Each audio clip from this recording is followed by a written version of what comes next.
afternoon, everybody, and welcome. My name is Keith King, and it's my absolute privilege to be officiating at this service of Thanksgiving to celebrate and to honour the life of this most remarkable man, Peter.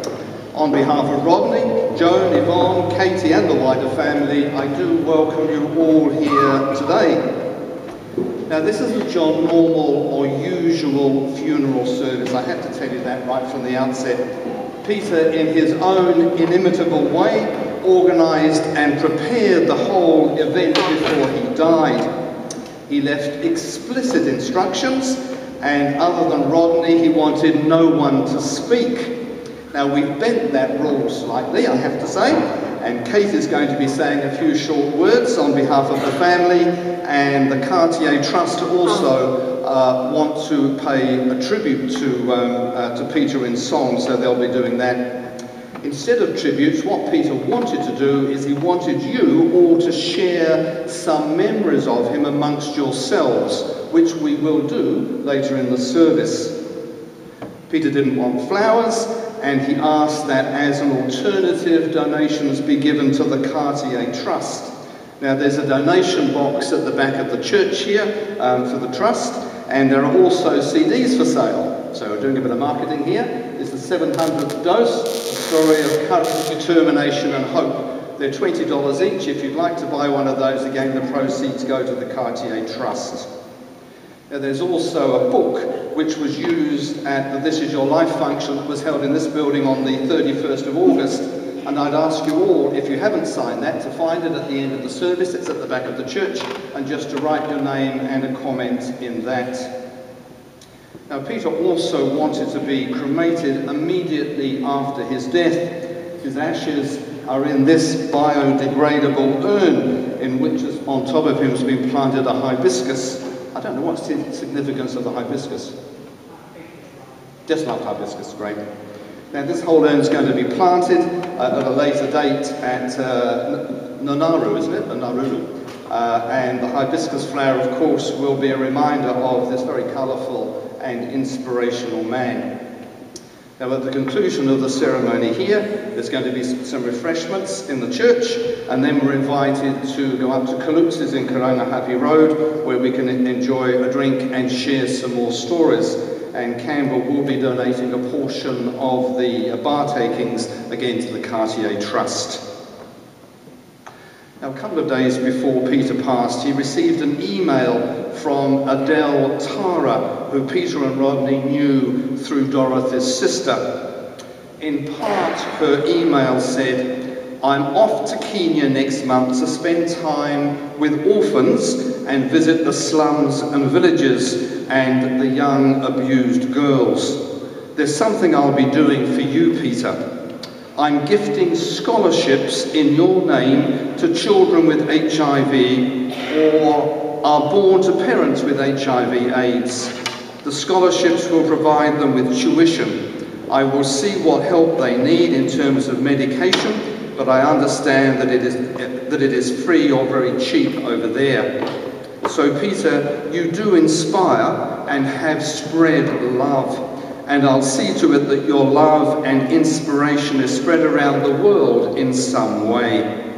There is one young boy by the name of Brian, who is 11 years old, whom I met in Kenya last year. His father had already passed away from AIDS, and when I was there, his mother only had a few weeks to live, as she had also succumbed to the virus.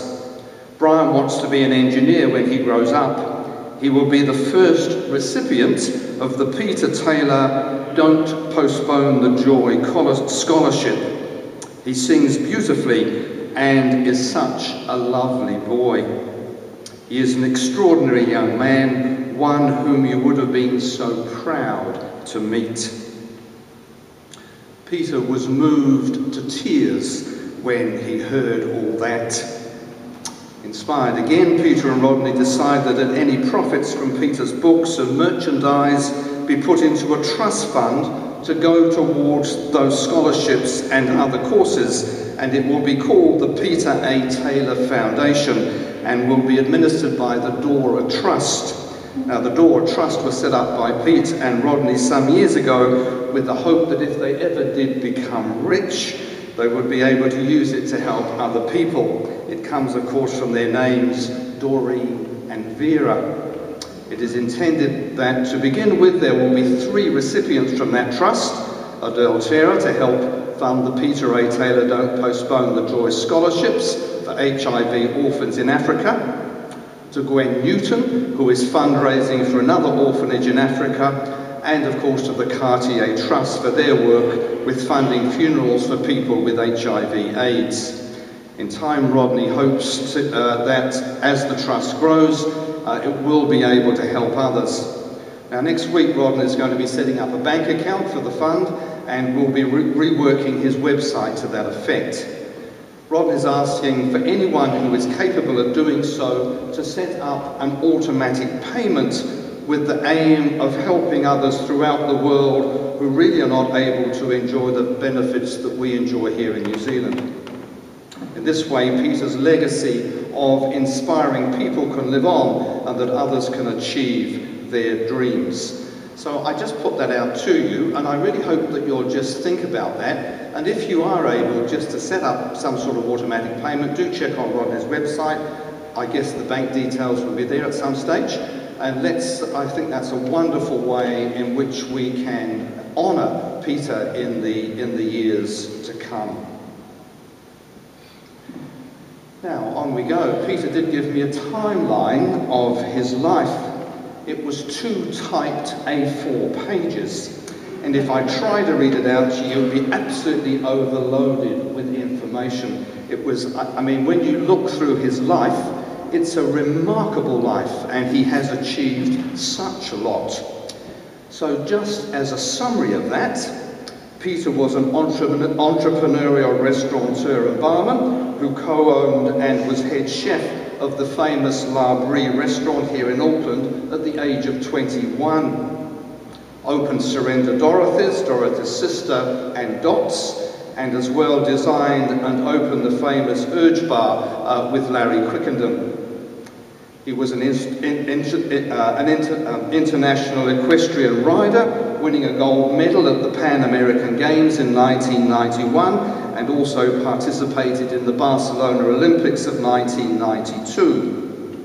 He, of course, survived life-threatening illnesses far beyond what could have been expected, and he celebrated 900 doses of treatments between 1996 and 2012. And I mean, that is absolutely unbelievable. 900 doses of treatment. I just can't even begin to think what sort of courage that takes. He won the Queen of the Whole Universe pageant in 2007, was an inspirational and motivational speaker, literally bringing crowds of people to their feet in applause.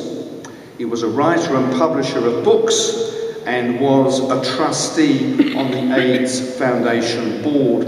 And those few things just scratched the surface. As I say, it was 2 full A4 pages of incredible achievements throughout his life.